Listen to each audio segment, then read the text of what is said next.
Falamos muito sobre aparência aqui no canal. Games, mangás e outras obras se destacam justamente por terem uma particularidade própria. Personagens carismáticos, estilos distintos e universos onde você pode ver o mundo do jeito que quiser. Sem uma pressão invisível dizendo como você deve se parecer ou mesmo se vestir.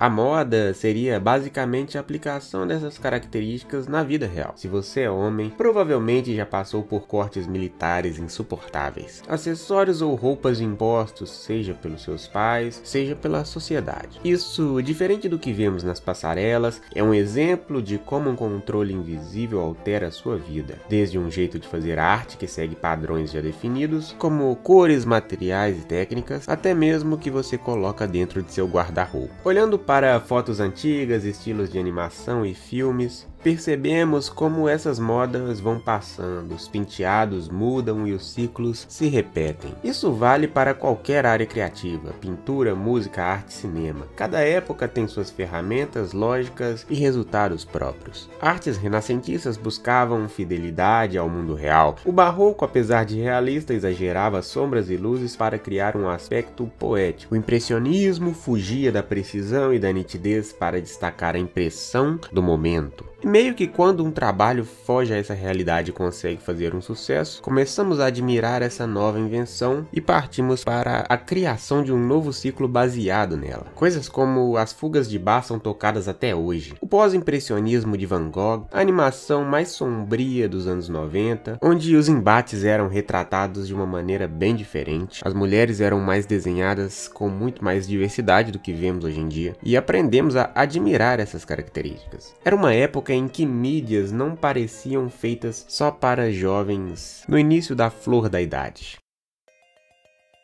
Na moda, criamos outra linha de pensamento. Coisas que eram fantásticas há anos, hoje parecem motivos de piada. Calças boca de sino, cabelos de algodão doce. Se você copia um desses estilos, provavelmente será zoado. Vestir-se muitas vezes é esperar um estímulo externo, e não se vestir apenas para si. Lógico, isso afeta também o que consumimos. Nenhum homem da minha época gostava de dizer que assistia Winx ou Witch, por mais que as primeiras temporadas parecessem mais adultas do que muito Dragon Ball produz hoje em dia. A conversa mesmo ficava ali entre o futebol, mesmo que seu time fosse um Vasco te dando mais raiva do que aquele boleto no fim do mês. Havia ainda a ideia de que ao virar adulto você largaria games, mangás e animes, porque eram coisas de criança. E nem pensar em contar para aquela menina que você gosta que você acompanha as aventuras de Seiya e os Cavaleiros. Gostar de um desenho ou do cheiro de óleo de motor aos 17 parecia definir o seu futuro romântico. Não falo de vestidos de carne ou da arte contemporânea, que ainda vou abordar em outro vídeo, mas de como a opinião externa tem um poder que não deveria ter.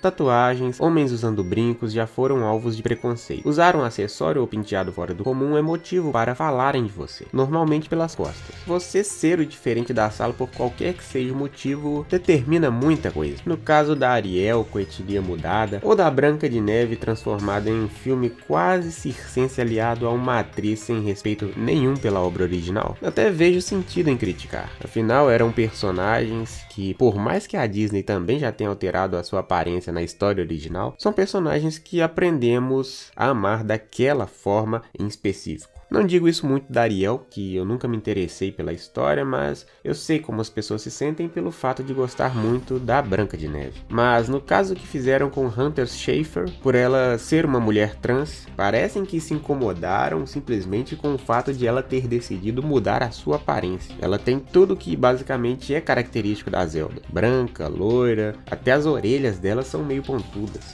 Se caso tivessem falado da atuação, mas também não é esse o caso. Afinal, não teria como ela ser a Zelda, de qualquer forma, né? Bem, imagino que agora que ela saiu, devam chamar uma Hylian para interpretar o papel. A sensação que fica é que nascemos com uma expectativa da sociedade. Na opinião de alguns, não temos o direito de mudar a aparência, a arte ou vida, ou o que quer que seja. Ser diferente não é tão legal quando você sai de casa.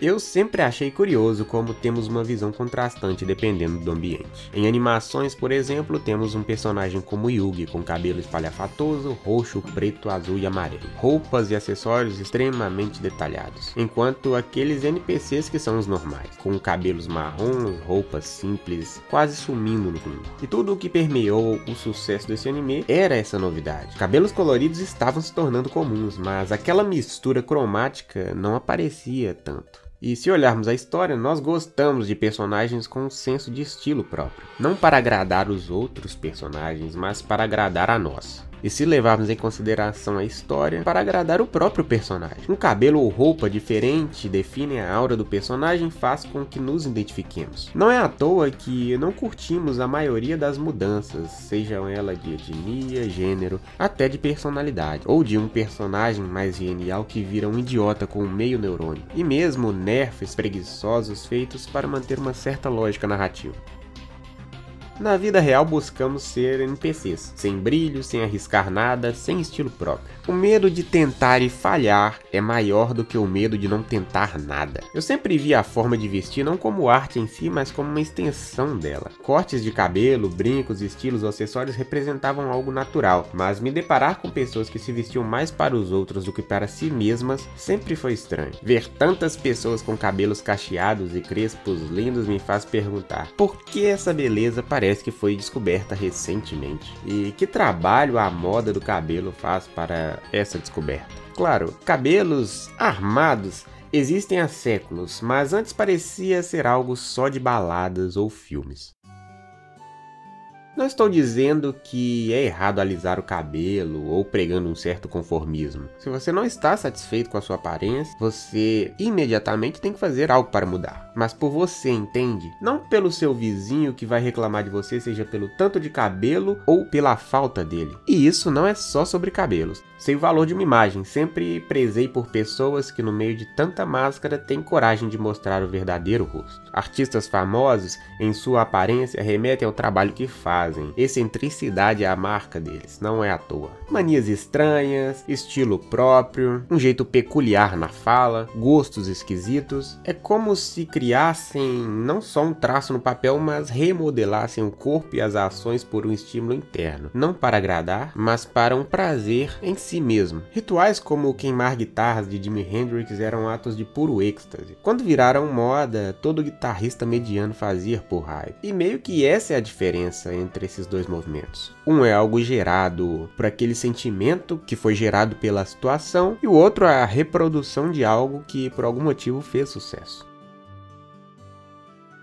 O motivo pelo qual a privada de Duchamp pode até ser considerada arte, se você for olhar todo o entorno, é porque ele via a arte como uma atividade intelectual e conceitual, valorizando a ideia acima da execução técnica. Não concordo totalmente, mas ele provou o seu ponto. Esse pensamento é um ato artístico. Artista com dúvida ou indagação tenta provar algo, contendo o risco de não ser bem recebido. Em minha opinião, essa é uma leitura importante. Tudo bem fazer arte para um público, mas não é legal quando você sente que o artista está colocando o máximo de empenho naquilo que ele está fazendo? Gibson, o criador de Hollow Knight e Silksong, mesmo depois de milionário, ainda vive a mesma vida. Mora nos mesmos lugares. Ele não tenta provar nada para ninguém. Ele e a sua turma praticamente ficaram 7 anos se divertindo e adicionando coisas na criação de Silksong. Pensamentos que achavam interessantes, mecânicas das mais diversas e basicamente lapidando a forma do sucesso. E isso é uma marca que se atrelou a toda a franquia e a todo o estúdio da Team Cherry. Em contraste, temos obras que perdem identidade, apostam em quantidade e modas para consumo rápido, como o fast food. São produtos completamente esquecíveis, que podem até fazer um certo sucesso no seu lançamento, mas que vão se dissipando ao longo do tempo. Meio que estilo pra mim é isso: não usar o que os outros vão gostar, nem seguir o que todo mundo usa. É usar o que eu gosto. Independente de ser algo excêntrico ou o mais comum possível. Um tipo genuíno de arte para si mesmo que se torna uma característica pessoal mais pra frente. Um de meus professores preferidos tinha mania, aparência excêntrica, gostava de horóscopo, algo que não acredito muito, mas isso deixava o papo mais humano, único.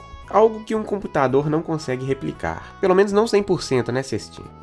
E não tem a ver como repetir a mesma roupa com um personagem de mangá, a não ser que você queira que o fedor seja característica sua, né, Cascão? É mais ou menos como o Obata trabalha seus personagens, com estilos únicos que se complementam aos poucos. Aquela camisa que você achou linda, a pulseira diferente, a meia esquisita, a tatuagem escondida. Algumas características de um design bem feito estão nas roupas, mas não todas. Mizamani não precisa usar preto para exalar a sua aura gótica, assim como o Alucard pode passar horas colocando capas para ir matar o seu pai. Até a cueca do rapaz deve ter adorno, benza a Deus. E lógico, podem ter coisas inúteis também. Nem tudo precisa ter um significado. Afinal, você mesmo não tem coisa que você gosta, mas nem sabe o porquê? Então por que um personagem não teria? Estilo é próprio de cada pessoa. Artistas talvez não tenham tanto medo de mostrar, porque já se expõem bastante em seus trabalhos. E eu acho que é isso. A primeira pessoa que tem que ficar satisfeita com quem somos ou nossos trabalhos, somos nós mesmos. Bem, Hunter, foi uma reflexão simples que eu quis compartilhar. Deixa aqui nos comentários o que você acha sobre isso. Pode até discordar, de forma respeitosa, claro, que eu vou responder a todos. Te vejo no próximo vídeo.